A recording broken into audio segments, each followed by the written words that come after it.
Thank you, Asiem, Nishjalacha Siam, Sahanap Hasmin. My name is Troy Olsen. I've been a fisherman all my life.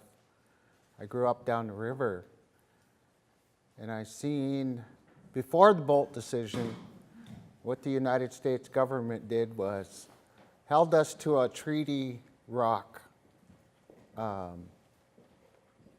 boundary from Portage Island to just below Marietta. They wanted to keep us inside our reservation before our treaty reserve rights were recognized. And through time, our rights were recognized, and it led up to the Bolt decision that gave us 50% of the resources. But in saying that, in my lifetime, I've seen our salmon go under conservation efforts where we restricted ourselves from the resource. And that gets us to where we're currently at with an invasive species, how the state of Washington introduces an invasive species to threaten the native stocks. And I was at home minding my own business, and I got a call. My good friend, Cluxton here, knocked on the door and he says, "Are you ready?" And I says, "What are we doing?" And he says, "We're going fishing." And so I knew it was something was up, so I put my boots on and I asked him, "Shall we take my boat and take my net?" And he said, "Yeah." So that morning, I really didn't have an idea of how actually big our Salish Sea had been impacted. But by the time I had reached out there to Secret Cove on Cypress Island, I got an idea. There was 1,000 sportsmen there, and they were all trying to catch these salmon that wouldn't even bite a lure. And so I had no idea about the behavior of these Atlantic salmon. But we had to adapt to the urgency of what was out in our environment. This was our front porch.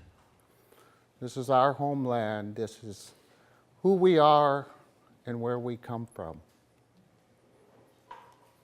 And this stock, this invasive species, was everywhere. And I had to reach out and, humble myself and really think about, what the state of Washington is doing with an invasive species here in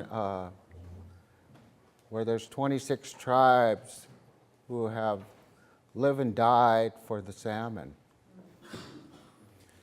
and how that government, the state, could introduce something that impacted 26 tribes. And it was an ugly sight to see. We were putting our best foot forward. We were going to do what we needed to do, but the sportsmen, they didn't want to get out of the way. So we had to make our own space. We had to adapt. We had to regroup and kind of get adapted to the tide and figure out what this species was going to behave like, and gave ourselves about,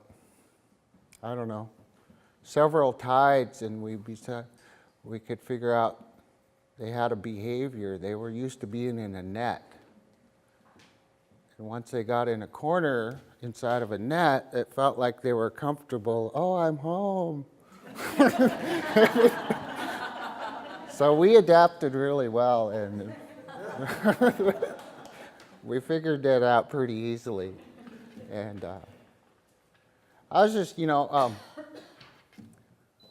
want to thank the nation for, supporting the idea that salmon here in the Pacific Northwest, that's our way of life.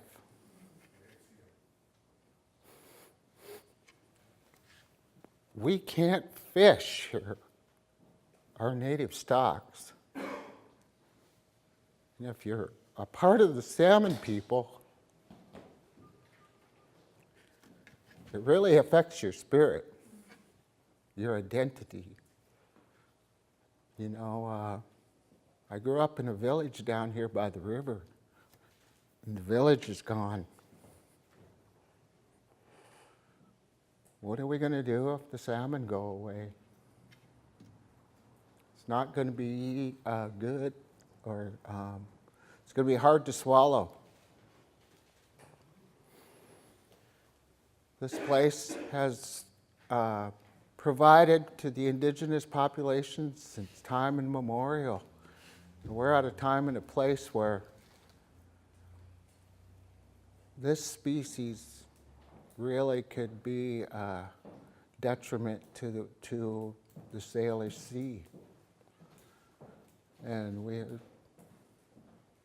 are blessed that we have friends and relatives up in Alert Bay that are fighting the fight for the corporations of the Atlantic salmon up in our northern Salish Sea. I'm just thankful that the nation stepped up. We did what we were supposed to do. Thanking the nation for that. Aishka.